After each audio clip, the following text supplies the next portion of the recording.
नमस्कार दोस्तों। क्लास तो हम लोग लास्ट क्लास से यही बात कर रहे हैं कि परमाणु जो होता है वो अस्थायी होता है, इसलिए वो किसी अन्य परमाणु के साथ जुड़ करके अणु का निर्माण करता है और अधिक स्थायी हो जाता है। तो हमने ये भी डिस्कस किया था कि परमाणु अणु का निर्माण करते हैं और अधिक स्थायी हो जाते हैं क्योंकि इस प्रकार से वे अपना अष्टक पूरा कर लेते हैं या बाह्यतम कोश में 8 इलेक्ट्रॉन पूरा करके स्थायी हो जाते हैं। इसलिए परमाणु क्या करते हैं, सामान्यतः अणु का निर्माण करते हैं। क्लियर? तो मैंने ये बताया था आपको, परमाणु अस्थायी है, वे बंध बना करके या अष्टक पूरा करके स्थायी होने का प्रयास करते हैं। अब ये बंध बनाए कैसे, तो हम लोग यहाँ पे कॉन्सेप्ट समझते हैं आयनिक बंध और सहसंयोजक बंध का। हालांकि उप सहसंयोजक बंध भी होता है, बट अपने इस लेवल पे उप सहसंयोजक बंध या कोऑर्डिनेट बॉन्ड नहीं पूछा जाता। अपने यहाँ ज्यादातर जो काम आता है वो आयनिक और सहसंयोजक बंध काम आता है। तो थोड़ा सा इस बंध का कॉन्सेप्ट समझते हैं कि आयनिक बंध और सहसंयोजक बंध होते क्या है। क्लियर? तो बंध का मैंने कारण बता दिया था कि बंध क्यों बनते हैं, स्थायित्व प्राप्ति के लिए बनते हैं। तो बंध क्यों बनते हैं, स्थायित्व प्राप्ति के लिए बनते हैं।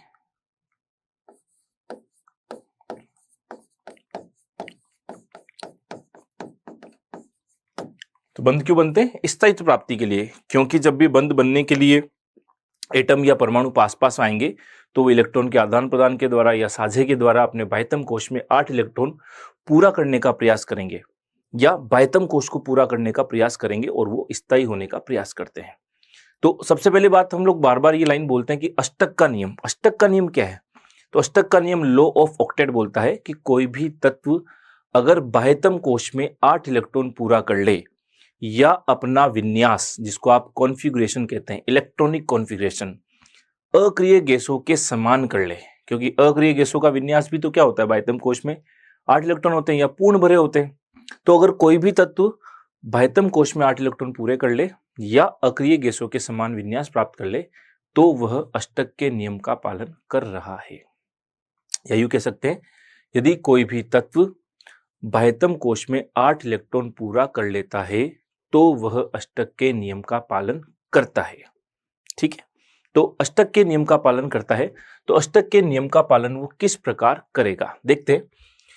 तो इसके लिए बाह्यतम कोश में 8 इलेक्ट्रॉन वो पूरा करने का प्रयास करेगा। तो इसके लिए वो क्या कर सकता है, या तो आयनिक बंध बना सकता है या सहसंयोजक बंध बना सकता है। तो देखिए कैसे, ये आयनिक बॉन्ड का कॉन्सेप्ट आता कहां से। तो आयनिक बॉन्ड जो होता है वो बनता है आयनों के मध्य।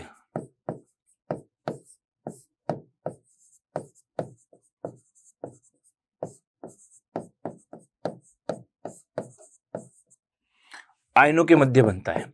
आयनों के मध्य बनता है तो आयन कौन से, तो आप कहते हैं कि एक तो धनायन होगा, एक ऋणायन होगा। तो धनायन और ऋणायन, तो धनायन किसके ऊपर बनता था, धनायन कौन बनाता था, तो जो भी धातुएं होती थी वही तो इलेक्ट्रॉन त्याग करके धनायन बनाती थी। मतलब एक तो धनायन के बीच, दूसरा ऋणायन के बीच। और इसको भी और अगर हम इजी करके लिखें तो धनायन कौन बनाता है, धनायन बनाती है मेटल, धातु, और ऋणायन कौन बनाता है, नॉन मेटल, अधातु बनाती है। तो आप क्या कह सकते हो, सर जो मेटल और नॉन मेटल के बीच बने, सबसे इंपॉर्टेंट पॉइंट ध्यान रखना, जो भी मेटल और नॉन मेटल के बीच बॉन्ड बनेगा वो बॉन्ड होगा आयनिक बॉन्ड। आयनिक बंध हमेशा धातु और अधातु के मध्य बनता है। क्लियर? ये सबसे इंपॉर्टेंट लाइन है, ध्यान रखना इसकी, कि धातु और अधातु के मध्य जो बंध बनेगा। अब इसको समझने के लिए आप ऐसे समझ सकते हैं, उदाहरण, आपके पास सोडियम है, आपके पास क्लोरीन है। अब मैं पूछूं आपको कि सोडियम और क्लोरीन में से कौन स्थायी है, कौन अस्थायी है, तो आप कहोगे सर ये हमें कैसे मालूम पड़ेगा देखने से कौन स्थायी और कौन अस्थायी। तो मैंने आपको क्या बताया था कि जो भी परमाणु होते हैं सामान्यतः अस्थायी होते हैं। किसको छोड़ के, अक्रिय गैसों को छोड़ के। अक्रिय गैसें स्थायी होती है इसलिए वो क्रिया नहीं करती है, इसलिए अक्रिय कहलाती है। परंतु इनको छोड़ दिया जाए तो बाकी जितने भी तत्व है वो सामान्यतः अस्थायी है।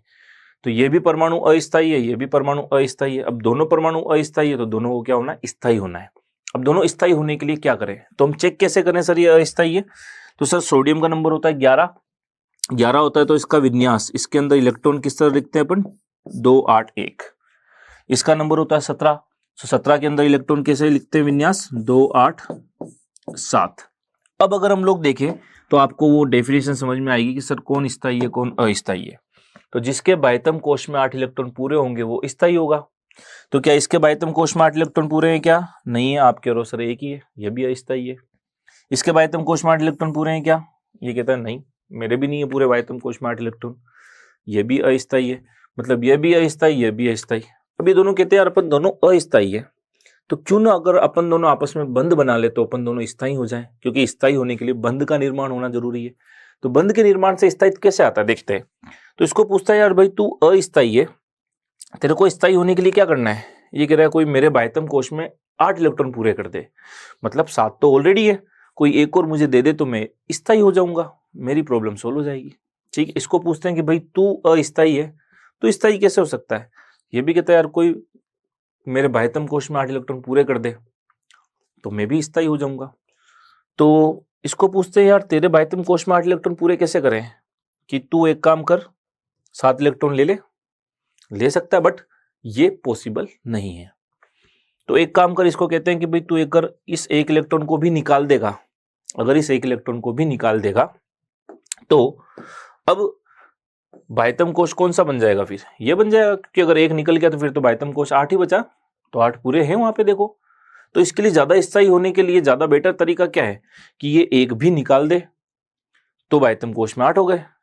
और ये कैसे स्थायी हो कि कोई इसको 1 दे दे, यानी अगर ये 1 ले लेगा तो ये भी 8 इलेक्ट्रॉन पूरे करके स्थायी हो जाएगा।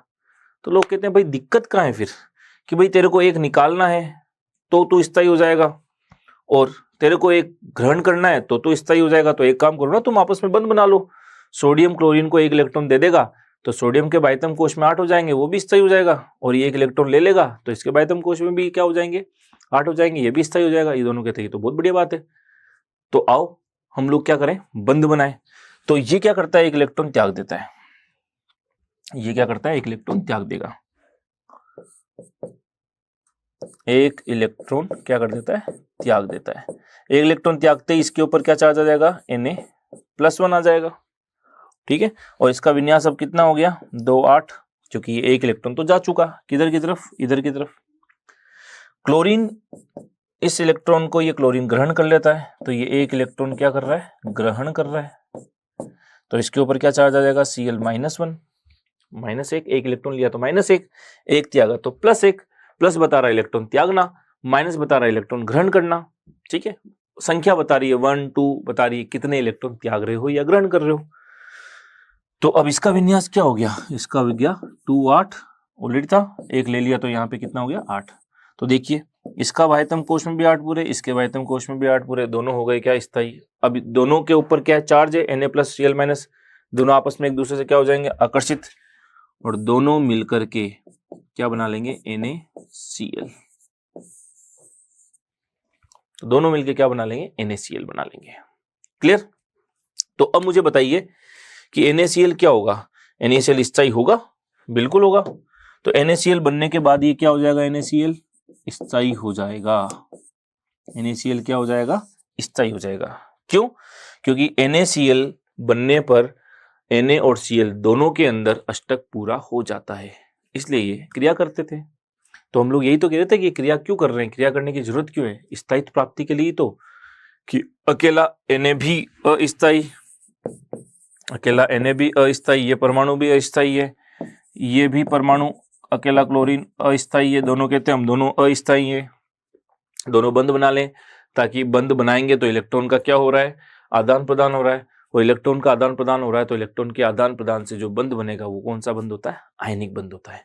तो ध्यान रखना, आयनिक बंध कैसे बनते हैं, इलेक्ट्रॉन के आदान प्रदान से बनते हैं।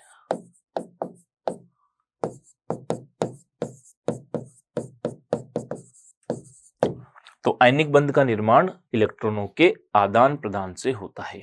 तो जो इलेक्ट्रॉन देगा उसके ऊपर प्लस चार्ज आएगा, जो इलेक्ट्रॉन लेगा उस पर माइनस चार्ज आएगा, मतलब एक धनायन बनेगा एक ऋणायन बनेगा। तो धनायन और ऋणायन आपस में जुड़ेंगे, मतलब धनायन कौन बनाता है, धनायन बनाती है मेटल, ऋणायन कौन बनाता है? ऋणायन बनाता है नॉन मेटल। तो धातु और अधातु के बीच जो भी बंध बनेगा वो क्या होगा? आयनिक बंध होगा। सबसे बेस्ट तरीका आयनिक बंध के पहचान का क्या है? पहचान यही है कि यह धातु और अधातुओं के मध्य बनता है। जहां भी एक धातु और दूसरी अधातु बने, दोनों अगर जुड़े हुए दिखाई दे तो 100% वो बंध कैसा होगा? आयनिक बंध होगा। आई थिंक इतनी बात क्लियर है। Very very important point. ठीक, तो इस प्रकार ये आयनिक बंध का निर्माण करते हैं और ये क्या होते हैं? स्थायी हो जाते हैं। इसलिए देखा होगा ये भी अस्थायी था, ये भी अस्थायी था। तो प्रकृति में कभी Na भी अकेला नहीं मिलेगा, क्लोरीन भी प्रकृति में कभी अकेला नहीं मिलता। ये आपको NaCl के रूप में मिलते हैं। तो आपको NaCl मिलता है, जिसको हम पर्यावरण में क्या कहते हैं? एनवायरनमेंट के अंदर हम क्या कहते हैं? नमक कहते हैं इसको।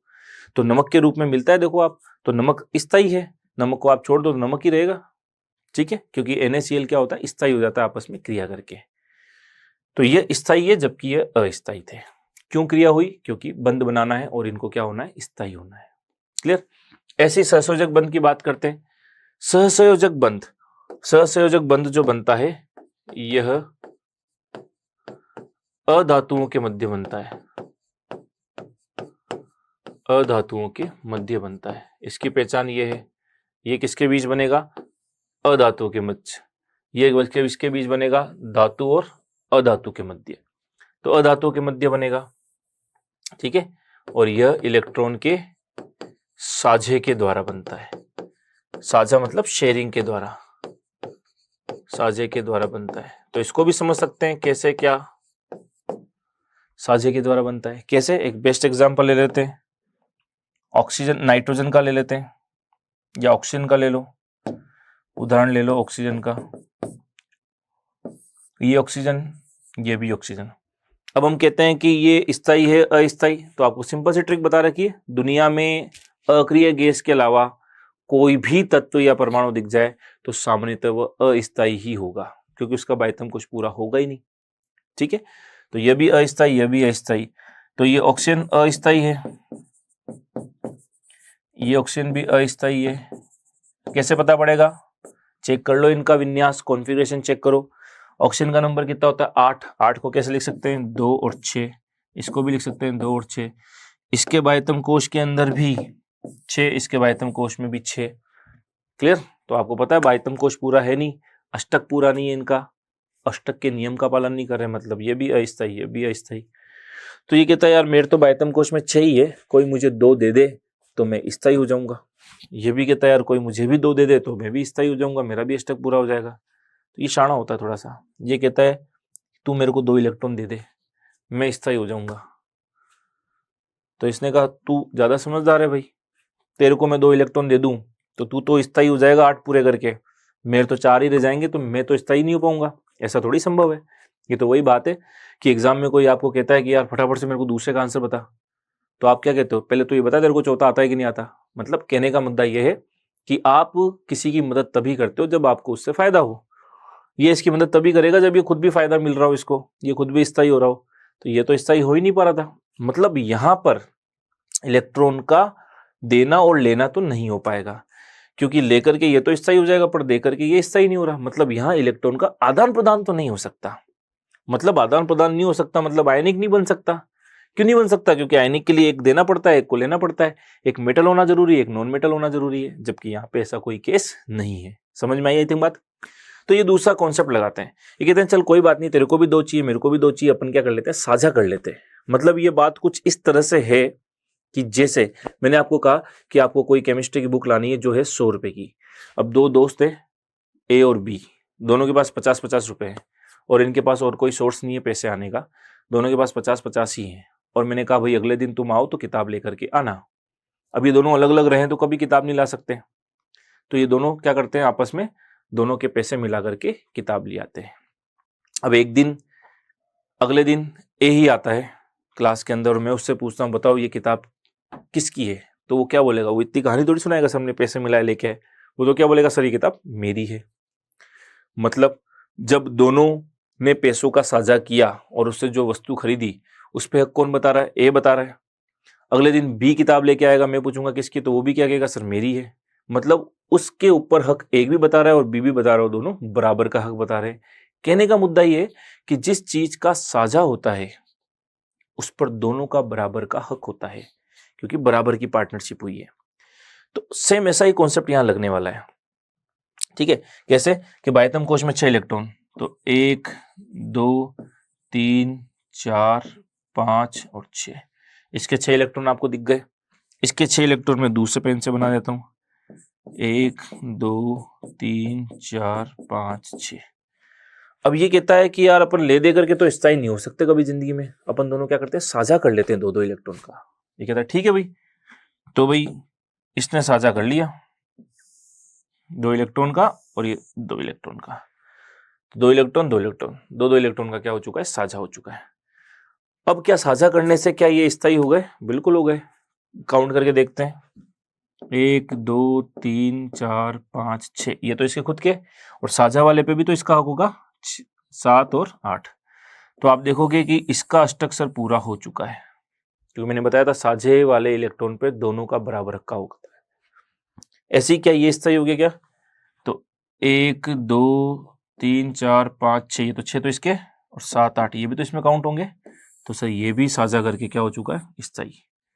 तो ये भी खुशी कि भाई हम दोनों के बाह्यतम कोश में 8-8 पूरे हो गए, हम दोनों स्थायी हो गए।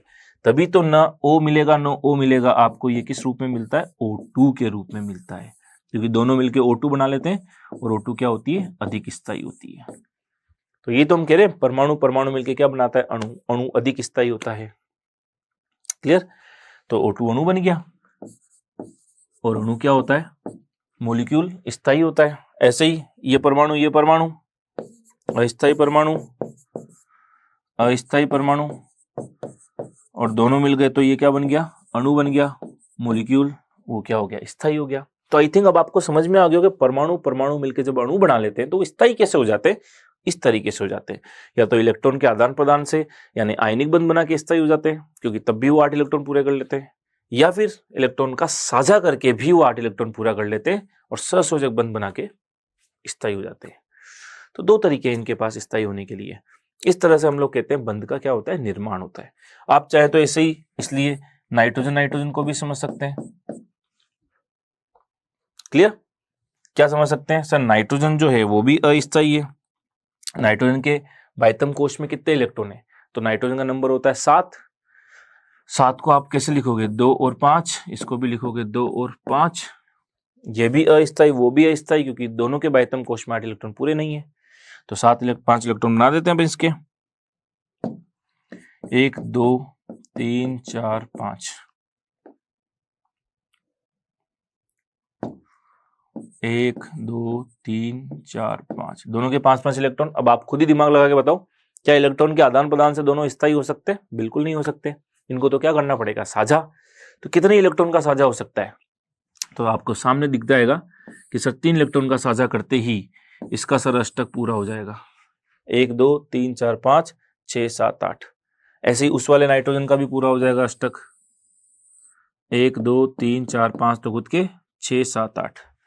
तो इसलिए N और N वातावरण में किस रूप में मिलती है, N2 के रूप में मिलती है, नाइट्रोजन गैस के रूप में मिलती है, क्योंकि ये स्थायी अणु बन गया। तो आई थिंक अब आपको समझ में आ गया होगा कि ये रिएक्शन आपस में हो क्यों रही है, आपस में ये क्रियाएं क्यों हो रही है। कारण एकमात्र स्थायित्व प्राप्ति के लिए। और स्थायित्व कैसे? अष्टक को पूरे करके या बंध बना के। तो बंध बनाने पर अष्टक पूरा होगा ही होगा, और अष्टक पूरा होगा तो वो क्या हो जाएगा, स्थायी हो जाएगा। आई थिंक इतनी बात आपको बहुत अच्छे से समझ में आ गई होगी। क्लियर? तो O2 N2 ये सब कैसे हैं, सहसंयोजक होते हैं। NaCl कैसा होता है, आयनिक होता है। क्लियर? पहले एक बार यहां तक अच्छे से एक बार रिवाइज करें वीडियो को पॉज करके कि मैंने क्या समझाया है। पॉज करके एक बार फटाफट से इसको कॉपी भी करें और इसको मेमोराइज भी करें। क्लियर? ये बात आपको बहुत अच्छे से समझ में आ गई होगी। आशा करता हूं यहां तक की कहानी बहुत अच्छे से आपको क्लियर है, समझ में आ रही होगी। ठीक, अब बात आती है, कभी कभी देखिए बहुत अच्छे लेवल का क्वेश्चन आता है, तब यह भी पूछ देता है निम्न में से कौन सा यौगिक आयनिक है, निम्न में से कौन सा यौगिक सहसंयोजक है। ठीक है, तो मैंने ट्रिक बता दी आपको, जहां पर धातु और अधातु के बीच बंध दिखेगा, यानी मेटल और नॉन मेटल दिख गई, वो कैसा होगा, आयनिक होगा। जहां पर नॉन मेटल अधातु दिख गई वो कैसा होगा, सहसंयोजक। तो अधातु होगी तो ये दोनों सेम ही तो दिख रही है, तो आप ऐसे भी कह सकते हो, क्या क्या कह सकते हो इसको, कि समद्विपरमाणुक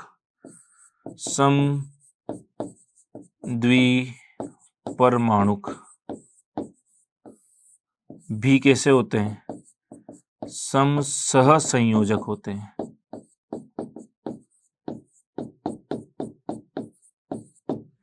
तो समद्विपरमाणुक होमोडाइएटोमिक जो अणु होते हैं, मॉलिक्यूल होते हैं, वो भी सहसंयोजक होते हैं। कैसे, H2, यहां भी हाइड्रोजन दो समान है, दोनों धातुएं हैं, Cl2I2, ये सभी कैसे होंगे, सहसंयोजक ही होंगे। क्लियर।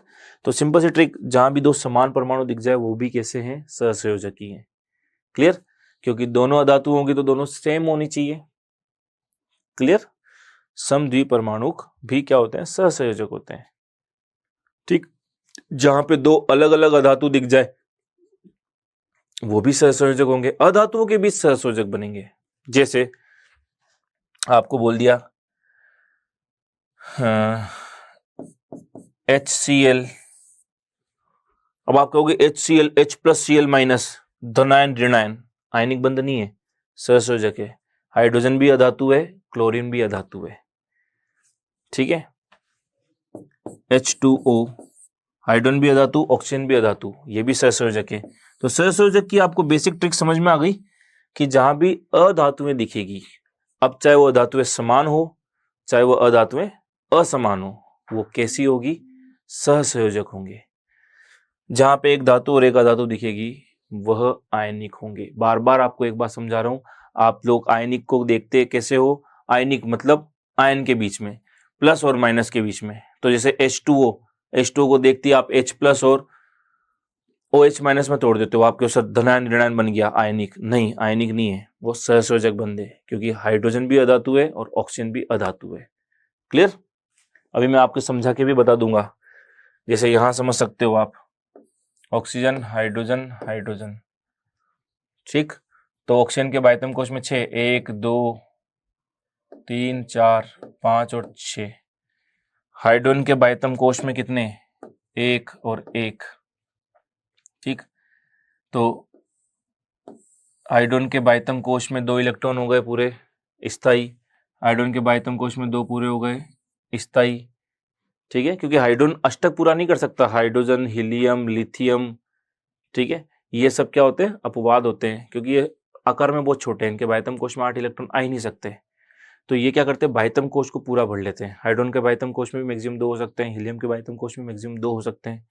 तो बायतम कोश पूरा करके ये स्थायी हो जाते हैं। तो इसके 2 पूरे, इसके 2 पूरे, ऑक्सीजन के 8 पूरे हो गए क्या, देखो 1 2 3 4 5 6 7 8, तो स्थायी हो गई। तो इन्होंने साझा ही तो किया है, आदान प्रदान नहीं किया, साझा किया है। तो आपको इतना समझ में नहीं आया तो सिंपल सी ट्रिक बता दी आपको। तो जहां भी अधातु दिखे, अधातु हो तो वो सहसंयोजक बंध होगा। अब चाहे वो अधातु समान हो सकती है या असमान हो सकती है, सहसंयोजक बंध होगा। और धातु और धातु दिखे तो आयनिक होगा। आई थिंक आपको बहुत अच्छे से क्लियर हो गई होगी। क्लियर, इसके बहुत सारे एग्जाम्पल हो सकते हैं। ठीक है, NaCl के अलावा MgO, Mg धातु है, O अधातु है, CaF2 कैल्शियम धातु है, फ्लोरीन अधातु है, खूब सारे हो सकते हैं। जहां भी धातु और अधातु दिखेगी आयनिक होगा, जहां भी अधातु दिखेगी सहसंयोजक होगा। बेस्ट एग्जांपल आप लिख सकते हो। और क्या, और उदाहरण देखो, हीरा किससे बना होता है, अकेले कार्बन से बना होता है। हीरा किससे बना है, अकेले कार्बन से बना है। तो कार्बन तो आपस में जुड़ रहे हैं, तो कार्बन भी अधातु है, दूसरा कार्बन भी अधातु है, सम परमाणु जुड़ रहे हैं, सहसंयोजक बंध से जुड़ रहे हैं। ग्रेफाइट, ये सब कैसे हैं, सहसंयोजक है। क्लियर, कॉपी कर लें इसको पोस्ट करके। तो आई थिंक आपको ये कॉन्सेप्ट समझ में आ गया होगा बहुत अच्छे से। क्लियर, ठीक है, आगे बढ़ते हैं। तो एक फटाफट से एक क्वेश्चन सोल्व करते हैं, देखते हैं आप में से कितने जनों का ये क्वेश्चन सही होता है कि निम्न में से सहसंयोजक बंध है, ट्रिक बता दी सहसंयोजक बंध को देखने की। क्या ट्रिक है? अधातुओं के बीच बनेगा सर, अधातुओं के मध्य।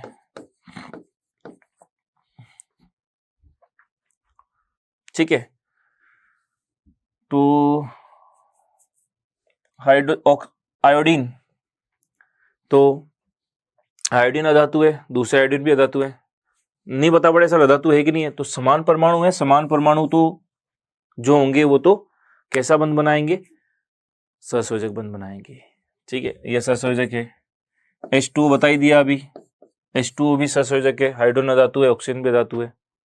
हीरा, हीरा भी सहसंयोजक है, कार्बन कार्बन कार्बन कार्बन आपस में जुड़ रहे हैं, समान परमाणु आपस में जुड़ रहे हैं, तो आंसर क्या जाएगा इसका?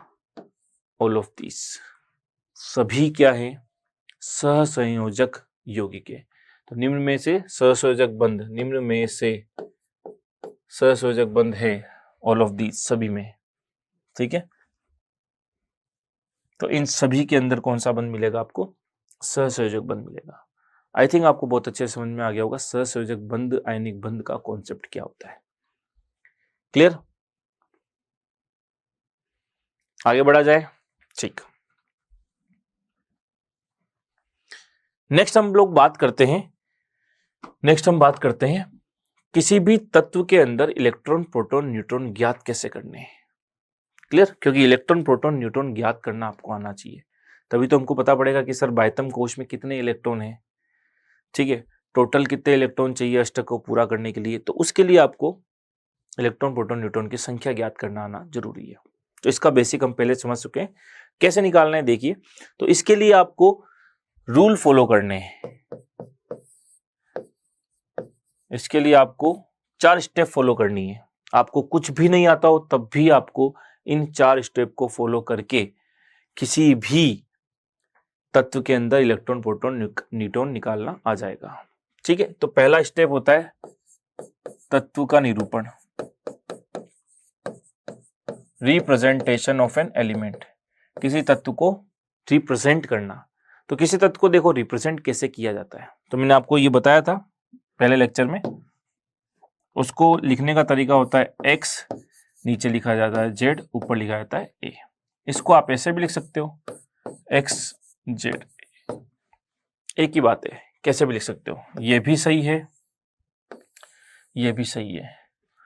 ठीक है, इन सब का मतलब मैंने आपको बता दिया था कि किसका मतलब क्या है। x का मतलब बताया था तत्व, z का मतलब लिखाया था आपको परमाणु क्रमांक यानी एटॉमिक नंबर, इंग्लिश में भी लिखा दिया था परमाणु क्रमांक एटॉमिक नंबर, और a का मतलब बताया था परमाणु द्रव्यमान एटॉमिक मास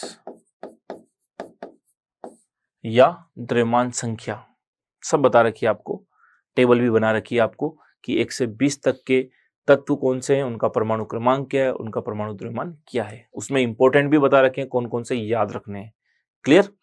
ठीक है, तो किसी तत्व को इस तरह से लिखा जाता है, जैसे उदाहरण लेते हैं, मेरे को हाइड्रोजन को लिखना है, तो x की जगह तत्व लिख दिया मैंने, x की जगह तत्व आ गया हाइड्रोजन, नीचे आएगा उसका परमाणु क्रमांक, तो हाइड्रोजन का परमाणु क्रमांक अब आपको याद है 1, ऊपर आता है उसका परमाणु द्रव्यमान, वो भी 1 है। तो कुछ नहीं करना, नीचे परमाणु क्रमांक लिखना है, ऊपर परमाणु द्रव्यमान लिखना है।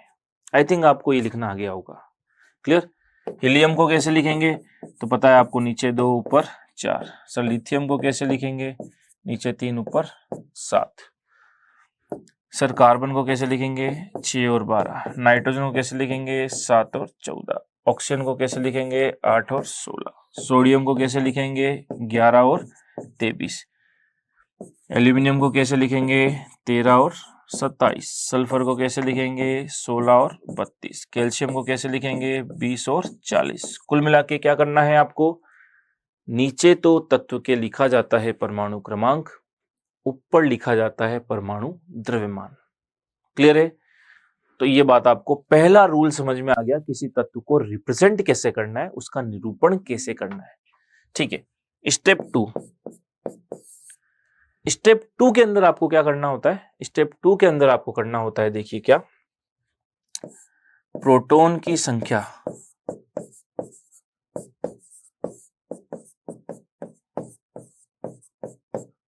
ज्ञात करना। ठीक है।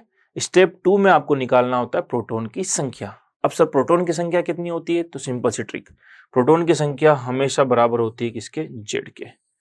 जेड का मतलब आपको बता दिया परमाणु क्रमांक, जेड का मतलब क्या है, परमाणु क्रमांक। मतलब किसी तत्व का परमाणु क्रमांक जितना होगा उतना ही उसमें क्या होगा, प्रोटॉन होगा। अब मैं आपसे पूछूं सर हाइड्रोजन में प्रोटॉनों की संख्या ज्ञात करो, तो प्रोटॉनों की संख्या किसके बराबर आती है, जेड के बराबर। जेड कहाँ लिखा हुआ है सर, ये रहा। तो हाइड्रोजन में प्रोटॉन कितने होंगे, 1 होगा। सर कार्बन में प्रोटॉन कितने होंगे, 6 होगा। ठीक है सर सोडियम में प्रोटॉन कितने होंगे, 11 होगा। तो किसी तत्व में जितने प्रोटॉन होते हैं उतना ही उसका परमाणु क्रमांक होता है, या उल्टा बोल दें, किसी तत्व का परमाणु क्रमांक जितना होता है उतने ही उसमें प्रोटॉनों की संख्या होती है। बहुत बार पूछा भी गया, एक बार पुलिस के पेपर में भी पूछा गया है, किसी तत्व का परमाणु क्रमांक किसको दर्शाता है, तो किसी तत्व का परमाणु क्रमांक प्रोटॉन की संख्या को दर्शाता है। इलेक्ट्रॉन को भी दर्शा सकता है अगर तत्व क्या हो, उदासीन हो, पर वो हमेशा हो ऐसा जरूरी नहीं है, इसलिए उसको हम बात नहीं करते, हम सामान्य बात करते हैं। किसी तत्व का परमाणु क्रमांक सदैव और सदैव प्रोटॉन की संख्या को दर्शाता है। क्लियर, ठीक है। तो नोट डाल के भी लिख सकते हैं कि किसी तत्व का परमाणु क्रमांक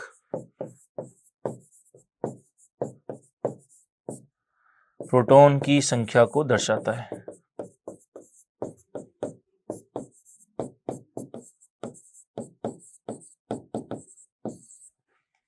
ठीक है। स्टेप 3, 2 स्टेप आई थिंक आपको क्लियर हो गई। स्टेप 3 में क्या करना है, स्टेप 3 में आपको देखना है यदि तत्व उदासीन है। क्लियर, यदि तत्व उदासीन है, इफ एलिमेंट इज न्यूट्रल। तो यदि तत्व उदासीन है तो आपको क्या कॉन्सेप्ट लगाना है, उदासीन कैसे चेक करना वो भी मैं बताता हूं। तो यदि तत्व उदासीन है तो आपको ध्यान रखना प्रोटॉन की संख्या किसके बराबर होगी, इलेक्ट्रॉन की संख्या के बराबर होती है। तो अगर कोई तत्व उदासीन होता है तो उसमें प्रोटॉन की संख्या हमेशा किसके बराबर होती है, इलेक्ट्रॉन की संख्या के बराबर होती है, ये फिक्स है। अब सर हमें कैसे मालूम पड़ेगा कि कोई तत्व उदासीन है या नहीं है। क्लियर, तो सिंपल सा तरीका है, देखिए कैसे, कि अगर मैंने लिखा है हाइड्रोजन, तो सर हाइड्रोजन के ऊपर कोई आवेश लगाया क्या मैंने, न प्लस लगाया न माइनस लगाया। प्लस लगाता तो ये क्या होता है, धनावेशित, माइनस लगाता है इसके ऊपर तो हो जाता ऋणावेशित। अब इसके ऊपर कोई चार्ज नहीं है, मतलब ये कैसा है, न प्लस न माइनस, मतलब उदासीन। ठीक है, तो जैसे अभी अकेला हाइड्रोजन लिखा हुआ है, उदासीन है। अकेला हीलियम लिखा हुआ है, कोई चार्ज नहीं है, उदासीन है। ओनली एलाई लिथियम लिखा हुआ है, कोई चार्ज नहीं है, उदासीन है। तो ये सभी उदासीन ही है अभी, क्योंकि इनके ऊपर कोई आवेश नहीं है। तो सिंपल सा तरीका, अगर किसी तत्व के ऊपर कोई आवेश नहीं दिखाई दे, दैट मीन्स वो क्या होता है, वो उदासीन होता है। ठीक है, यदि किसी तत्व के ऊपर कोई आवेश दिखाई ना दे तो वो क्या होता है, उदासीन होता है। प्लस दिखाई देगा तो धनावेशित हो जाएगा, और माइनस दिखाई देगा तो ऋणावेशित हो जाएगा। क्लियर, ठीक है। तो जैसे अभी इसके ऊपर कोई आवेश नहीं है, मतलब ये उदासीन है। तो ये अभी सब उदासीन ही है, क्योंकि इनके ऊपर मैंने कोई भी आवेश नहीं लगा रखा, और ये सब उदासीन है। अब आपको मालूम पड़ गया, तो जैसे आपको मालूम पड़ जाएगा कि कोई तत्व उदासीन है, आपको क्या बोलना है कि उसमें जितने प्रोटॉन होंगे उतने ही क्या होंगे, इलेक्ट्रॉन होंगे। तो प्रोटॉन तो हमने निकाल लिए थे कि सर इसमें प्रोटॉन कितने थे, इसके जेड के बराबर यानी 1। तो जितने प्रोटॉन है उतने इलेक्ट्रॉन भी है, यानी प्रोटॉन भी 1 है, इलेक्ट्रॉन भी 1 है। इसमें जितने प्रोटॉन है, 6 प्रोटॉन है तो 6 इलेक्ट्रॉन होंगे, 11 प्रोटॉन है तो 11 इलेक्ट्रॉन होंगे। ठीक है, ठीक। और 4th स्टेप में देखिए आपको क्या करना है। 4th स्टेप में आपको निकालना होता है न्यूट्रॉन की संख्या, और न्यूट्रॉन की संख्या हमेशा निकाली जाती है a माइनस जेड से। और a माइनस जेड का मतलब आपको पता है, ये दिखाया था, ऊपर हमेशा होता है a, नीचे होता है हमेशा z। तो a माइनस जेड करेंगे तो आपको क्या मिलेगा, न्यूट्रॉन की संख्या मिलेगी। क्लियर, तो न्यूट्रॉन की संख्या निकालनी तो वो तो आती है हमको a माइनस जेड करके। अब एक उदाहरण देख लेते हैं ताकि आपको ये सारी बातें समझ में आ जाएगी। उदाहरण देखिए, ठीक है। सबसे बेस्ट एग्जांपल हम लोग ऑक्सीजन का ले लेते हैं। क्वेश्चन है ऑक्सीजन में इलेक्ट्रॉन, प्रोटॉन और न्यूट्रॉन ज्ञात करना है, ठीक है। ऑक्सीजन में क्या ज्ञात करना है आपको? इलेक्ट्रॉन, प्रोटॉन और न्यूट्रॉन ज्ञात करना है, ठीक। पहला स्टेप देखिए, पहला स्टेप क्या है? तत्व का निरूपण करिए सर।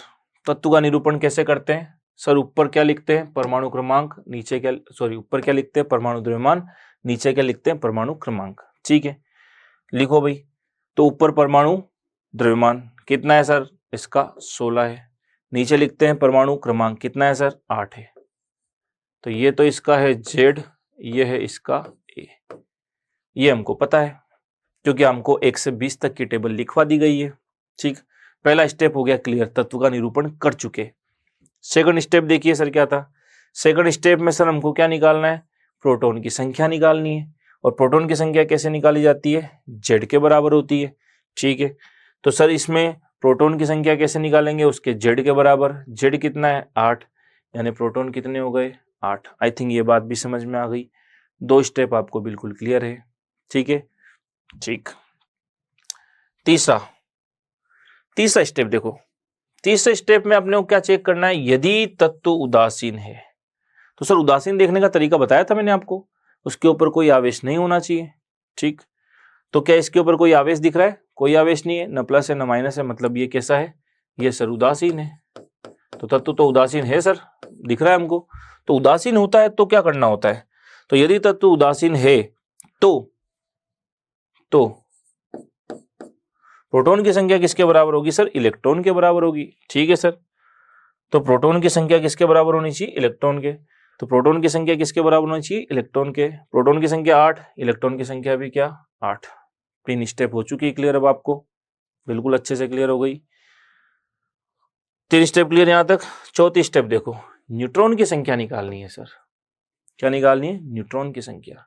न्यूट्रॉन की संख्या कैसे निकालें? न्यूट्रॉन की संख्या निकालने का तरीका a माइनस जेड कर दो। a माइनस जेड करेंगे तो a माइनस जेड करना आता है आपको। ये a वैल्यू है, ये z वैल्यू है। तो 16 माइनस 8 कितने आता है? 16 माइनस 8 सर 8 ही आता है। तो आपको इलेक्ट्रॉन भी मालूम पड़ गए, प्रोटॉन भी मालूम पड़ गए और न्यूट्रॉन भी मालूम पड़ गए। और आई थिंक अब आपको सब अच्छे से समझ में आ गया सर, इलेक्ट्रॉन कैसे निकालना है, प्रोटॉन कैसे निकालना है और न्यूट्रॉन कैसे निकालना है। क्लियर? ठीक है। तो आई थिंक यहां तक की बात आपको बहुत अच्छे से समझ में आई होगी। एक आधा एग्जाम्पल और करते हैं। नाइट्रोजन को सोल्व करते हैं कि इलेक्ट्रॉन, प्रोटॉन, न्यूट्रॉन निकालना है। फटाफट सोल्व करें, मेरे लिखने से पहले इसका आंसर आना चाहिए, ठीक है। अब आपको बार बार देखने की जरूरत नहीं पड़ेगी कि सबसे पहले स्टेप में क्या करते हैं? निरूपण करते हैं। निरूपण कैसे करते हैं? नीचे से परमाणु क्रमांक कितना? 7। ऊपर परमाणु द्रव्यमान कितना? 14, ठीक। सेकंड स्टेप में क्या करना है सर? प्रोटॉन की संख्या ज्ञात करनी है। प्रोटॉन की संख्या किसके बराबर आती है? तो Z के बराबर आती है। Z कितना है सर? ये 7। तो प्रोटॉन की संख्या कितनी हो गई? 7। थर्ड स्टेप में क्या करते हैं सर? देखना होता है कि तत्व उदासीन है या नहीं है। उदासीन कैसे चेक करना है? तो सर यहाँ तो कोई चार्ज नहीं है, N के ऊपर न प्लस है न माइनस है, मतलब ये उदासीन है। उदासीन होगा तो सर क्या होता है? प्रोटॉन की संख्या इलेक्ट्रॉन के बराबर होती है। प्रोटॉन की संख्या 7, तो इलेक्ट्रॉन की संख्या भी कितनी? 7। और चौथे स्टेप में न्यूट्रॉन निकालना होता है। तो न्यूट्रॉन की संख्या होती है A माइनस जेड। तो ये A है, ये Z है, तो 14 माइनस 7 कितनी?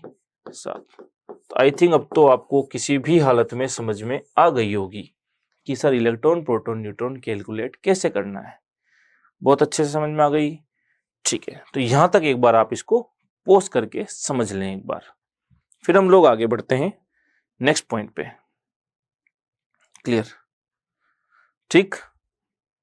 अब दिमाग में आएगा बहुत से बच्चों के कि सर उदासीन में तो हम लोग निकाल लेंगे प्रोटॉन की संख्या इलेक्ट्रॉन के बराबर, पर जरूरी थोड़ी है हमेशा वो उदासीन दे। सर वो प्लस भी लगा के दे सकता था या किसी के ऊपर माइनस भी लगा के दे सकता था, तो कैसे सोल्व करेंगे? तो सोल्व करने का सिंपल सा तरीका, स्टेप्स सारी वो की वही रखनी है, एक पॉइंट आपको उसमें ऐड और करना है। कैसे देखते हैं? तो इसको एक बार पॉज करके कॉपी कर लें, ठीक। आगे देखें तो आपको कैसे चेक करना है कि प्लस और माइनस लगा हो यानी आवेशित हो, तो कैसे निकालें? तो यदि आवेशित हूं, चार्ज्ड हूं,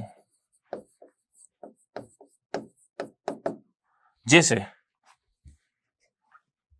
तो आवेशित हो तो पहले आपको एक बात समझनी है, ठीक है। देखिए क्या समझनी है कि कोई भी जो एटम होता है, कोई भी एटम होता है वो तीन तरीके से आपको मिल सकता है, ए और ए। मतलब कि या तो उसके ऊपर कोई चार्ज नजर नहीं आए तो हम उसको क्या बोलते हैं, उदासीन। या सर उसके ऊपर प्लस नजर आ जाए तो उसको बोलते हैं धनावेशित।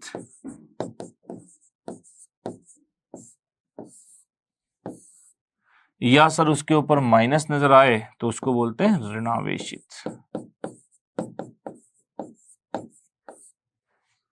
ठीक है, पॉजिटिवली चार्ज्ड, न्यूट्रल और नेगेटिवली चार्ज्ड। ठीक है, ठीक। तो उदासीन का मतलब तो आपको पता था सर, उदासीन का मतलब प्रोटॉन की संख्या किसके बराबर, इलेक्ट्रॉन के बराबर। तो उदासीन का मतलब होता है प्रोटॉन की संख्या किसके बराबर होगी, इलेक्ट्रॉन के बराबर होगी। प्रोटॉन की संख्या इलेक्ट्रॉन की बराबर, इलेक्ट्रॉन की संख्या के बराबर।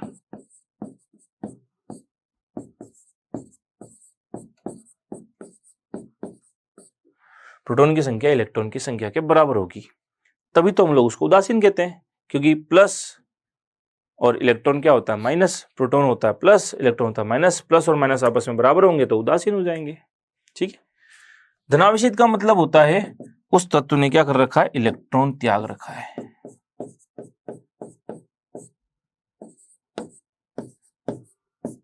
धनावेश आता है। आपको बताया था जब भी इलेक्ट्रॉन त्यागा जाता है तो धनावेश आता है। तो अगर किसी के ऊपर क्या लग रहा है, प्लस, तो आपको समझ में आ जाना चाहिए उसने क्या किया है, इलेक्ट्रॉन त्यागा है सर। और अगर इलेक्ट्रॉन त्यागा है तो फिर वो क्या हो सकती है, धातु हो सकती है। तो ऐसा किस में होता है, उदाहरण होता है ऐसा धातुओं में।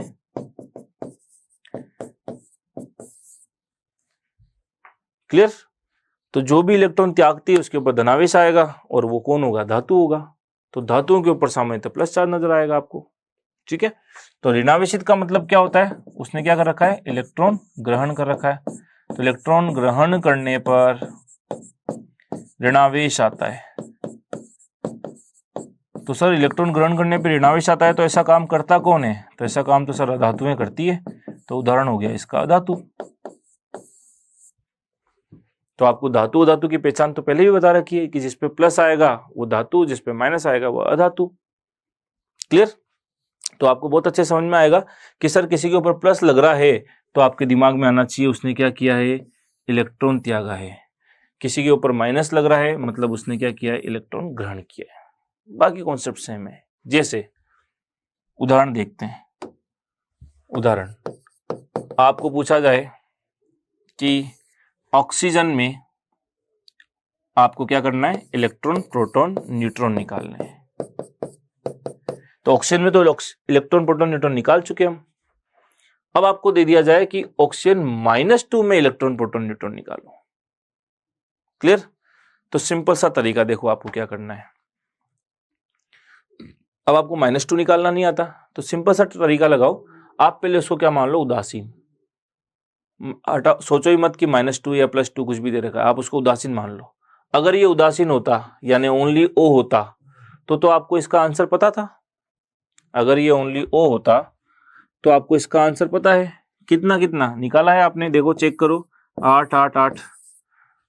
क्लियर। ये तो ओ का आंसर है, बट आपके पास तो अभी क्वेश्चन में क्या है, O-2। अब देखो सर O-2 में कैसे निकालें, तो मुझे दिमाग लगा के बताओ ये माइनस कब आ सकता है, माइनस कब आता है। तो अभी बताया किसी तत्व के ऊपर माइनस कब आता है, तो माइनस आता है क्या करने पर, इलेक्ट्रॉन ग्रहण करने पे। तो इसको देखते ही आपको लगेगा कि यार इसने तो क्या किया है, इलेक्ट्रॉन ग्रहण किया है। तो कितने इलेक्ट्रॉन ग्रहण किए हैं, 2। तो 2 इलेक्ट्रॉन ज्यादा हो जाएंगे।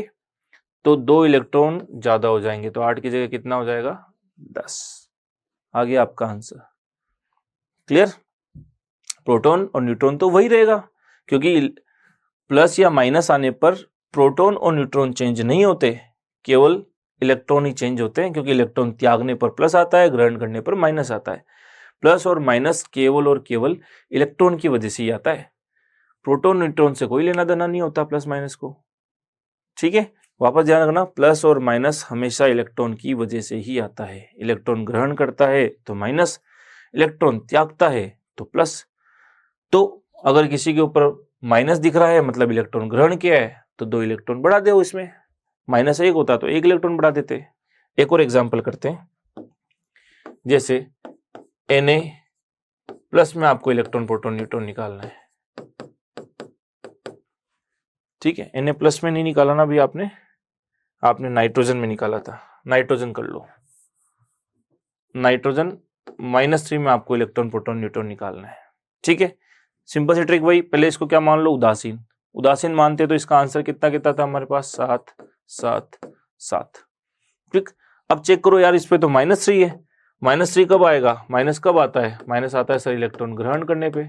कितने ग्रहण किए हैं, 3 ग्रहण किए हैं, तो 3 इलेक्ट्रॉन बढ़ गए, तो 7 की जगह इलेक्ट्रॉन कितने हो गए, 10। तो 10 7 7 10 8 8। आई थिंक क्लियर है। ठीक है, एक एग्जाम्पल और कर लेते हैं प्लस वाले का। तो एक प्लस वाले का एग्जाम्पल कर लो। आपको चाहिए सोडियम प्लस में electron proton neutron. Sodium plus में इलेक्ट्रॉन प्रोटॉन न्यूट्रॉन चाहिए, तो वही पहले ट्रिक, पहले Na में निकाल के देख लो उदासीन मान करके। पहले सर Na में तो बताओ, Na में कितना होगा, तरीका वही, पहले रिप्रेजेंट निरूपण करो। निरूपण कैसे करेंगे, 11 और 23।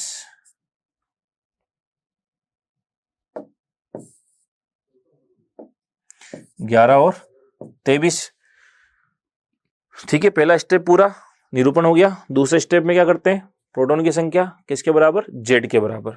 तो प्रोटॉन की संख्या Z के बराबर, मतलब प्रोटॉन कितने हो गए, 11। तीसरे स्टेप में क्या करते हैं, यदि तत्व उदासीन है तो इसके ऊपर कोई चार्ज नहीं है, मतलब उदासीन है। और उदासीन होता है तो जितने प्रोटॉन उतने इलेक्ट्रॉन, तो जितने प्रोटॉन उतने इलेक्ट्रॉन।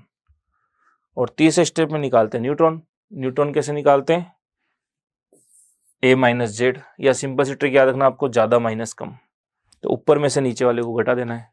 तो कितना आ गया, 12। तो ये तो सर उदासीन में हो गया, ये तो किस में हो गया, उदासीन में।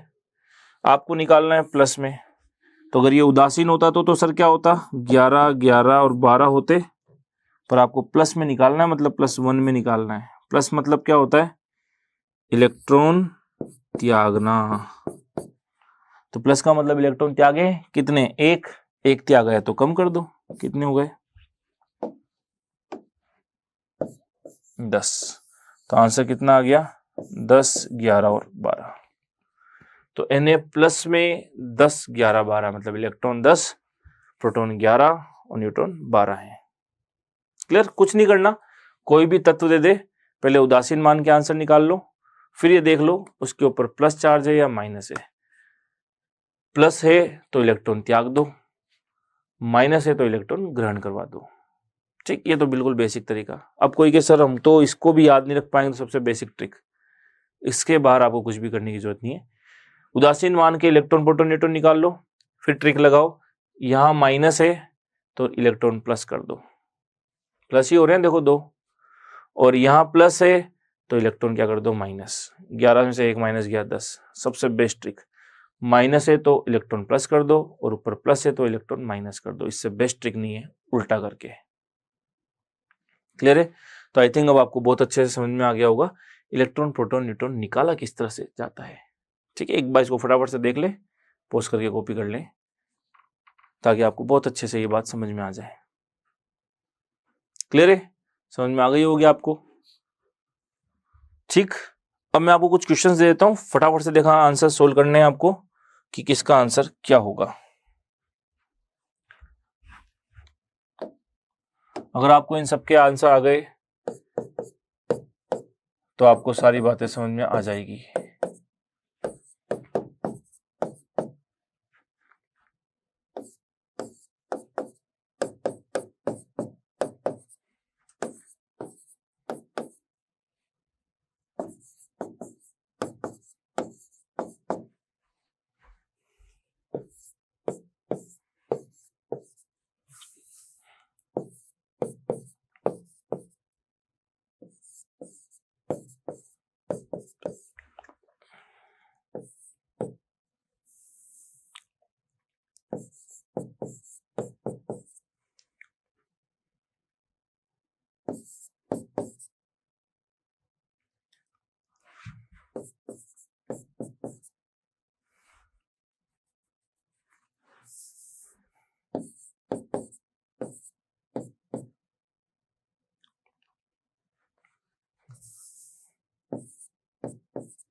इन सब के अंदर आपसे अगर इलेक्ट्रॉन प्रोटॉन न्यूट्रॉन निकल गए, दैट मीन्स आपको ये कॉन्सेप्ट बहुत अच्छे से समझ में आ गया है।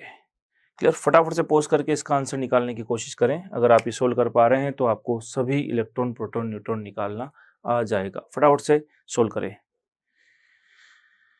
तो इनको जल्दी से जल्दी लिखें और आंसर बताएं मुझे कि इसका आंसर क्या होगा। क्लियर? सोल्व कर लिया होगा। फटाफट से आंसर देखते हैं कितना कितना कितना। तो देखो इलेक्ट्रॉन प्रोटॉन न्यूट्रॉन इसी सीक्वेंस में आंसर लिख रहा हूं मैं। 1 1 0 0 आ रहा होगा। सबसे इंपॉर्टेंट क्वेश्चन, ऐसा तत्व बताओ जिसमें न्यूट्रॉन की संख्या शून्य होती है। Very very important. तो हाइड्रोजन एकमात्र ऐसा तत्व है जिसमें न्यूट्रॉन की संख्या शून्य होती है। ठीक है, बहुत बार पूछा जाता है हाइड्रोजन एकमात्र तत्व है जिसमें न्यूट्रॉन की संख्या 0 होती है। ठीक है, तो हाइड्रोजन एकमात्र ऐसा तत्व होता है जिसमें न्यूट्रॉन की संख्या क्या होती है? शून्य होती है। ठीक है, ठीक है। आंसर देखिए फटाफट से। 2 2 2 3 3 4 6 6 6 7 7 7 8 8 8 13 13 14। क्लियर? ठीक है, 16 16 16 20 20 20। इसमें कितना होगा? अगर इसको उदासीन मानते तो उदासीन का आंसर वो रहा 13 13 14 13 13 14। उदासीन होता तो 13 13 14 होना चाहिए था, बट उदासीन नहीं है, +3 है। तो यहाँ प्लस है तो नीचे माइनस कर दो। तो 13 में से अगर 3 माइनस करे तो कितने बचे? 10। तो इसका आंसर होंगे 10 13 14। क्लियर? ऑप्शन -2 उदासीन मानो। उदासीन का आंसर क्या है? उदासीन का आंसर सर 8 8 8 है। 8 8 8। उदासीन का आंसर 8 8 8 है, पर उदासीन तो है नहीं सर, तो 8 तो नहीं होगा ये इलेक्ट्रॉन। -2, तो यहाँ माइनस है तो नीचे क्या करना है? Trick plus. कितने प्लस? 2। तो 8 और 2 कितने हो गए? 10। क्लियर? ठीक है, उदासीन मानो ट्रिक। उदासीन सल्फर की कितनी थी? 16 16 16। तो उदासीन मानते हैं तो 16 16 16 आना चाहिए, पर उदासीन में नहीं निकालना है सर, हमको -2 में निकालना है। तो ये तो होगा नहीं। माइनस मतलब नीचे क्या करना है? Trick plus. तो 2 प्लस होंगे तो कितने हो गए? 18। ठीक, सेम चीज। पहले उदासीन मानो कैल्शियम में कितने कितने आएंगे? 20 20 20। तो उदासीन होता तो 20 20 20 होता, पर उदासीन तो नहीं है तो 20 तो नहीं होंगे। +2 है तो उल्टा क्या करना है? प्लस का उल्टा माइनस। तो 20 में से 2 माइनस करें तो 18। क्लियर? चेक कर लें एक बार इसको। तो यहां तक आपको आई थिंक सब बहुत अच्छे से समझ में आ गई होगी सारी कहानी। तो यहां तक की बातें आपको बहुत अच्छे से ध्यान रखनी है। क्लियर? कॉपी कर लें इसको फटाफट से।